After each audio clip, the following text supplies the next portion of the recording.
गेल्या 2 ते 3 दिवसांपासून माढा तालुक्यातल्या अंजनगाव खेळोबामध्ये शिवाजी महाराजांचा पुतळा बसवण्यावरून जो वाद निर्माण झाला होता तो वाद अखेर संपला। पण आता हा वाद जरी संपला असला तरीही दोन जातींमध्ये तेढ निर्माण करायची आणि मराठा समाजाला एकटं पाडायचा हा डाव यामागे होता का, हा प्रश्न माझ्या मनात निर्माण झालाय। आता हा प्रश्न मला नेमका का पडला यामागचं लॉजिक मी तुम्हाला सांगणार आहे, पण हा प्रश्न पडणारा मी एकटाच नाहीये, तर मनोज जरांगे पाटलांच्या मनात सुद्धा हाच प्रश्न निर्माण झाला किंवा हा संशय निर्माण झाला। त्यामुळे हा व्हिडिओ तुम्ही शेवटपर्यंत पहा आणि व्हिडिओ शेवटपर्यंत बघितल्यानंतर शिवाजी महाराजांच्या पुतळ्यांच्या आडून मराठा समाजाला राजकीय आणि सामाजिकरित्या एकटं पाडण्याचा प्रयत्न होतोय असं तुम्हाला वाटतं का, हे मला कमेंट बॉक्स मध्ये सांगा। सोबतच तुम्ही जर अजूनपर्यंत लॉजिकल सिद्धांत आपल्या युट्यूब चॅनलला सबस्क्राईब केलं नसेल तर आधी आपल्या चॅनलला तेवढं सबस्क्राईब करा।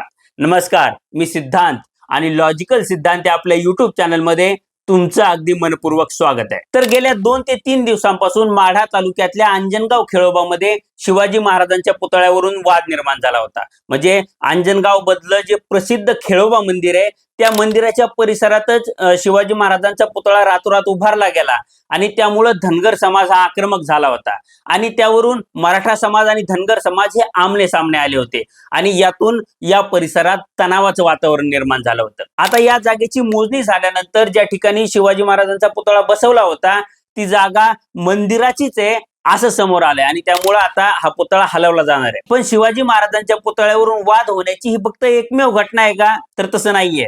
याआधी सुद्धा मराठवाड्यात अशा अनेक घटना घडल्यात आणि विशेषतः गेल्या 6 महिन्यात ते 1 वर्षाच्या कालखंडामध्ये पुतळ्यावरून वाद होण्याच्या घटना मोठ्या प्रमाणावर वाढल्यात आणि यामागे काही राजकीय अँगल आहे का, तो राजकीय अँगल आपण आज तपासण्याचा प्रयत्न करणार आहे। तर गेले 6 महिने ते वर्षभराच्या काळामध्ये मराठवाड्यात शिवाजी महाराज असतील किंवा इतर महापुरुष असतील या सगळ्याच महापुरुषांचे मोठ्या प्रमाणावर पुतळे उभारले गेले आणि हे पुतळे उभारण्याचा पॅटर्न एकच होता, कोणीतरी रातोरात यायचं, 2 अँगल लावायचं आणि त्यावर पुतळा उभा करून निघून जायचं आणि या अज्ञातांकडून असे शेकडो पुतळे उभारले गेले। पण आता हे पुतळे उभारल्यानंतर मराठवाड्यात मोठ्या प्रमाणावर जातीय तणाव निर्माण झालाय। म्हणजे अंजनगाव खेळोबामध्ये जो वाद निर्माण झाला तो वाद निर्माण व्हायच्या आधी शिरडोन मध्ये असाच वाद निर्माण झाला होता किंवा भूम मध्ये सुद्धा असाच वाद निर्माण झाला होता। भूम मध्ये बाबासाहेब आंबेडकरांच्या नावानं असलेला जो गोलाई चौक आहे या चौकामध्ये डॉक्टर बाबासाहेब आंबेडकरांचा पुतळा उभारण्याबद्दल चर्चा सुरू होती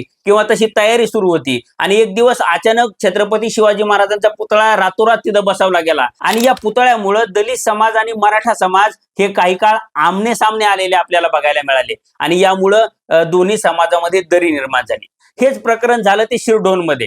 आता शिरढोण मध्ये सुद्धा मराठा समाज आणि मुस्लिम समाज हे आमने सामने आले आणि दोन्ही समाजांमध्ये दरी निर्माण झाली। आता या 2 प्रसंगावरूनच छत्रपती शिवाजी महाराजांच्या पुतळ्याच्या आडून मराठा समाज आणि इतर समाजांमध्ये वाद निर्माण केला जातोय आणि यामागे राजकीय हेतू आहे अशी शंकेची पाल माझ्या मनात चुकचुकली होती।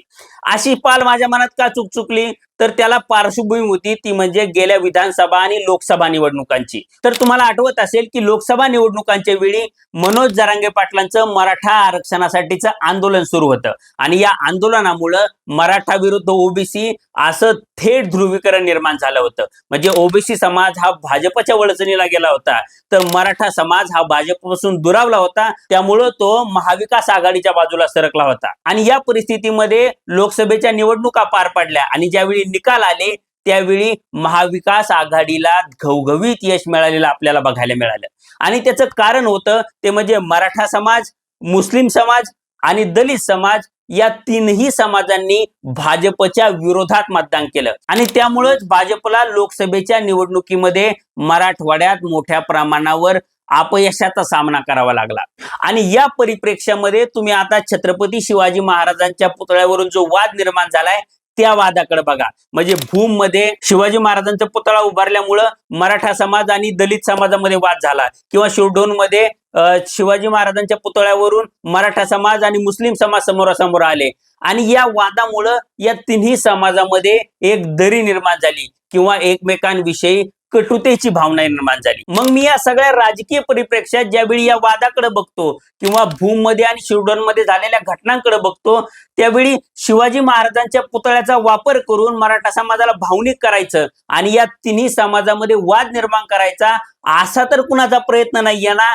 हा प्रश्न माझ्या मनात निर्माण होतो. आता तुम्ही म्हणाल की हे झालं या दोन घटनांचं, पण अंजनगाव खेळोबामध्ये जो मोठा वाद निर्माण झाला त्या वादामध्ये तर धनगर समाज आणि मराठा समाज एकमेकांसमोर उभे राहिले. पण याला सुद्धा एक पार्श्वभूमी आहे. म्हणजे मराठा समाज हा महाराष्ट्रातला सर्वात मोठा समाज आहे आणि धनगर समाज हा महाराष्ट्रातला 2 नंबरचा मोठा समाज आहे. आता ओबीसी विरुद्ध मराठा असा वाद ज्यावेळी निर्माण झाला होता त्यावेळी या दोन्ही समाजामध्ये काही प्रमाणात तणाव निर्माण झाला होता किंवा काही प्रमाणात मतभेद निर्माण झाले होते. पण ज्यावेळी धनगर नेते दीपक बोराडे हे धनगर आरक्षणासाठी मुंबईच्या आझाद मैदानात उपोषणाला बसले होते त्यावेळी मराठा नेते मनोज जरांगे पाटलांनी त्यांच्या उपोषणस्थळी भेट दिली आणि त्यांनी तिथं भेट देऊन मराठा समाजाचा धनगर आरक्षणाला जाहीर पाठिंबा आहे असं वक्तव्य केलं. आणि यामधून मराठा आणि धनगर यांच्यामध्ये जो वाद निर्माण झाला होता तो वाद काही प्रमाणात शमला आणि यामधून एक चांगला मेसेज दोन्ही समाजांमधल्या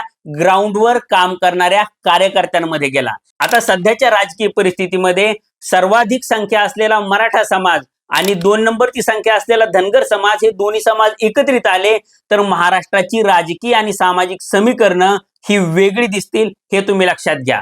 आता मराठा समाजामध्ये भाजपच्या विरोधात काही प्रमाणात का होईना रोष अजूनही शिल्लक आहे आणि दुसरीकडे धनगर समाजाला देवेंद्र फडणवीसांनी एक प्रकारे फसवलेलं आहे. म्हणजे पहिल्या कॅबिनेटमध्ये मी तुम्हाला आरक्षण देतो असं आश्वासन दिल्यानंतर त्यांनी आपलं आश्वासन पूर्ण केलं नाही. त्यामुळं फडणवीसांबद्दल धनगर समाजामध्ये एक प्रकारचा रोष आहे आणि हे दोन्ही भाजपवर रोष असलेले समाज जर एकत्रित आले तर महाराष्ट्रामध्ये भाजपला पुढच्या निवडणुका जड जातील हे सगळ्यांनाच माहिती आहे. त्यामुळं हे दोन्ही समाज एकत्रित येऊ नयेत म्हणून छत्रपती शिवाजी महाराजांच्या पुतळ्याचं कारण पुढे करून या दोन्ही समाजामध्ये मतभेद कसे वाढतील याचे प्रयत्न तर होत नाहीयेत ना, हा प्रश्न माझ्या मनात निर्माण झाला. आता हे सगळं विश्लेषण ऐकल्यानंतर किंवा हे डॉट जोडून जे चित्र निर्माण होतं ते चित्र मी तुम्हाला दाखवल्यानंतर छत्रपती शिवाजी महाराजांच्या पुतळ्याच्या आडून मराठा समाजाला राजकीय आणि सामाजिक दृष्ट्या एकटं पाडण्याचा प्रयत्न होतोय असं तुम्हाला वाटतं का हे मला कमेंट बॉक्समध्ये सांगा.